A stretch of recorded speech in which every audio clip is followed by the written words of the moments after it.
नमस्कार दोस्तों। कल इंडिया का बाजार बंद होने के बाद में विदेशी बाजार में विदेशी पॉलिटिक्स में बहुत ज़बरदस्त तरीके का बड़ा-बड़ा न्यूज़ आया है।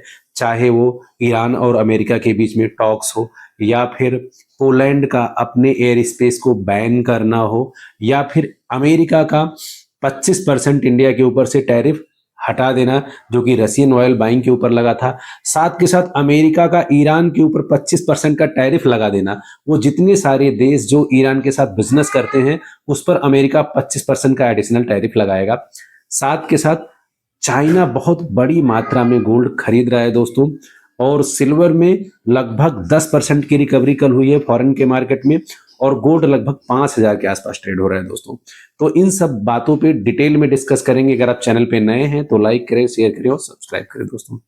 सबसे पहले बात करते हैं अमेरिका और ईरान के बीच में जो बातचीत हुआ है दोस्तों, उसका आउटकम ये निकल करके आया है कि बातचीत के तुरंत बाद अमेरिका ने ईरान से जितने सारे देश बिजनेस कर रहे हैं उनके ऊपर उसने 25% का टैरिफ लगा दिया, जिसके पीछे का उसने कारण दिया है कि अगर ईरान फाइनेंशियली मजबूत होगा तो जो वो अंदर उसके यहाँ जो गृह युद्ध चल रहा है, जिस तरह से वहाँ लोगों का कत्ल हो रहा है, उस पर वो कंट्रोल होगा।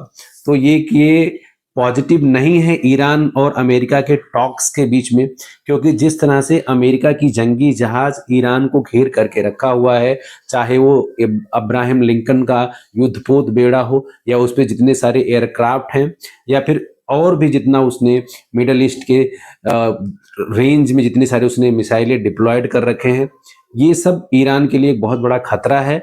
और तुरंत टैरिफ लग जाना इसका मतलब ये है कि बातचीत, हालांकि उन्होंने फिर से डेट दिया कि पॉजिटिव आगे भी बात होगी और ये पॉजिटिव डायरेक्शन में जाएगा, लेकिन उसके जस्ट इमीडिएटली 25% का टैरिफ लगा देने का मतलब है कि बातचीत का आउटकम सही नहीं निकल के आया है दोस्तों। साथ के साथ अगर बात करें पोलैंड की, तो पोलैंड ने अपने एयर स्पेस को बैन कर दिया है। वहां पे नाटो देश के जितने सारे हैं उनके एयरक्राफ्ट का मूवमेंट बहुत ज़्यादा देखने को मिल रहा है दोस्तों, जो कि रसिया और यूक्रेन के वार को एस्केलेट कर सकता है। अगर वहाँ वार फिर से एस्केलेट होता है, नाटो के कंट्रीज भी उस वार में इन्वॉल्व हो जाते हैं दोस्तों, तो वहाँ बहुत बड़ा युद्ध छिड़ सकता है दोस्तों, जिससे सिल्वर गोल्ड के प्राइजेज में जबरदस्त तरीके का तेजी देखने को मिल सकता है। वहीं अगर मैं बात करूं भारत की, तो भारत के ऊपर जो एडिशनल टैरिफ लगाया था अमेरिका ने 25% का रशियन ऑयल बाइंग के लिए, उसको उसने हटा दिया है दोस्तों। तो मंडे के मार्केट में इसका इम्पैक्ट जबरदस्त तरीके को देखने को मिलेगा, क्योंकि टैरिफ हटने के बाद में अभी मार्केट, इक्विटी मार्केट उस तरह से अपने चाल को नहीं पकड़ पाया था। तो कहीं ना कहीं जो एडिशनल टैरिफ और 25% का हट गया है, तो मार्केट में आपको तेजी देखने को मिल सकती है दोस्तों। साथ के साथ चाइना बहुत ही बड़ी मात्रा में गोल्ड खरीद रहा है। हालांकि दुनिया भर के सारे सेंट्रल बैंक गोल्ड खरीद रहे हैं, लेकिन चाइना कहीं बहुत बड़े मात्रा में खरीद रहा है दोस्तों। उसके पीछे का कारण वही है, डी डॉलराइजेशन और गोल्ड का रिजर्व रखना दोस्तों।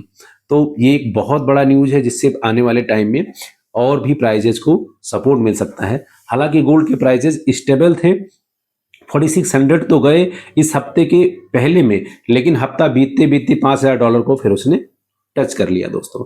वहीं सिल्वर के प्राइजेज में जबरदस्त तरीके का उठा पटक जारी है, जहां कल मॉर्निंग सेशन में सिल्वर $64 के आसपास ट्रेड हुआ फॉरेन मार्केट में, वहीं बाजार बंद होते होते $78 आकर के पहुंच गया दोस्तों। तो लगभग आप लगा लो $14 का एक दिन में रिकवरी लगभग 10% से ज्यादा का देखने को मिला। तो ये सिल्वर के लिए बहुत ही पॉजिटिव न्यूज है। और अगर सिल्वर $91 क्रॉस करता है, जो एक रेजिस्टेंट है, तो फिर सिल्वर $100 की तरफ जाएगा। हालांकि हो सकता है उतनी तेजी ना देखने को मिले जितना फर्स्ट हाफ में देखने को मिला था, जो पहला रैली था, लेकिन अब यहां से रिकवरी होता हुआ दिखाई दे रहा है दोस्तों। साथ के साथ अगर मैं बात करूं कि ईटीएफ में क्या चल रहा है, फिजिकल सिल्वर में क्या चल रहा है, पेपर में क्या चल रहा है, तो तीनों का अलग अलग सिचुएशन है। पेपर मार्केट में जहां जबरदस्त तरीके का भाव में उठा पटक है दोस्तों, वहीं फिजिकल मार्केट में सिल्वर अभी भी शॉर्टेज में बना हुआ है और वहां प्रीमियम पे ट्रेड हो रहा है। और ईटीएफ में प्रीमियम बाइंग की वजह से जिन भी साथियों का पोर्टफोलियो निगेटिव है, उनको पैनिक सेलिंग नहीं करना है, क्योंकि अल्टीमेटली प्राइस ऊपर जाना ही जाना है। फिजिकल शॉर्ट है, पेपर में उठापटक है, पेपर को भी एक बार जैसे फिजिकल में शॉर्टेज मेंटेन है तो वहां भी उनको प्राइजेस बढ़ाना पड़ेगा उसको सेटल डाउन करने के लिए, तो वहां पे भी प्राइजेस बढ़ेंगे, जिससे आपका पोर्टफोलियो अगर आपका ईटीएफ है स्पेशली सिल्वर में तो वहां भी आपको रिकवरी देखने को मिलेगी। तो वेट एंड वॉच करें, एटलीस्ट 3 से 5 साल का प्रॉस्पेक्ट रखें और वही एडिशनल पैसा आप सिल्वर और गोल्ड में रखें जो आप लॉन्ग टर्म के लिए सस्टेन कर पाए दोस्तों, जिससे अगर मार्केट में कोई भारी गिरावट, उठा पटक या जियो पॉलिटिकल टेंशन बढ़ता है या किसी कंट्री में वॉर हो जाता है या फिर वॉर कहीं सेटल डाउन दिखाई देता है तो आपको वहां पे सस्टेन करने में कोई प्रॉब्लम नहीं होना चाहिए, क्योंकि ये ऐसे कमोडिटीज है जो वर्ल्ड वाइड ट्रेड होते हैं और जिनका वैल्यूएशन डॉलर में होता है। तो हर कंट्री का मूवमेंट पे नजर बना करके आपको रखना है और कहाँ कहाँ क्या क्या चल रहा है ये आपको देखना है। अमेरिका का किस कंट्री के ऊपर क्या स्टेटमेंट है, किस कहाँ वॉर सेटल डाउन होता हुआ दिखाई दे रहा है, ये सारे इनके प्राइजेज को इंपैक्ट करते हैं। डॉलर इंडेक्स हो गया आपका, रेट कट हो गया आपका, या फिर जिस तरह से इंडस्ट्रियल स्पेशली डिमांड है सिल्वर के केस में वो हो गया आपको, ये सारी चीजें अभी एज इट इज बने हुए हैं। तो लॉन्ग टर्म का प्रोस्पेक्ट रखें, पैनिक सेलिंग ना करें, वेट एंड वॉच करें, मार्केट में रिकवरी होती हुई दिखाई दे रहा है दोस्तों, क्योंकि ये मैंने 4-5 चीजें आपको बताया ये सारे के सारे प्राइजेस को सपोर्ट करेंगे और लॉन्ग टाइम में ये एक अच्छा रिकवरी और पॉजिटिव देखने को मिल सकता है दोस्तों। आज के वीडियो में इतना ही, थैंक यू।